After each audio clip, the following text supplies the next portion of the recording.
ভাবছিলাম যে এইবারকার রোজার মধ্যে মানে বউয়ের রাতের সেহেরি খামো, বউয়ের রাতের ইফতারি খামো। ওই আশায় নিয়ে নিয়ে মেলা চেষ্টাও কইরা দেখলাম, হ্যাঁ।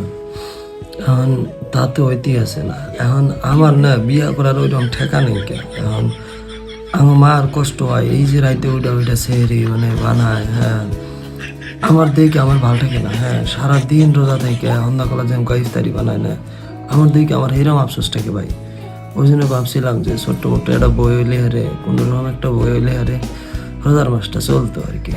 না, আমার জন্য তো আমি কিছুই কই না, হ্যাঁ। এখন আমার মার কষ্ট হয়, ওই জন্য আমি একটা পরিস্থিতি নিয়েছিলাম যে একটা ছোট্ট মোট্ট একটা বই হইলে হারে ভালো হয়, মানে আমার জন্য কিন্তু না, আমার মার জন্য। আমার মা এত মেহনত করে, এই যে বেহানা ওইটা 3টা 4টার টাইমে ওঠে, 3টার টাইমে ওঠে, 2টার টাইমে ওঠে, ওইটা হ্যাঁ সেহরি মানে বানানো স্টার্ট করে, হ্যাঁ, বয়স্ক মানুষটা। তো এনে দিকে আফসোস হয়, আমার নিকে না, আমার নিকে না। তারপরে সারাদিন রোজা থাকার পরে সন্ধ্যাবেলা ইফতারি নিয়ে দৌড়াদৌড়ি করে, এনে দিকে না আমার এইরকম মহব্বত থাকে। ওই জন্য মানে ভাবছিলাম যে একটা ছোট্ট মোট্ট বই হইলে রে আমার মার একটু সুবিধা হইতো আর কি।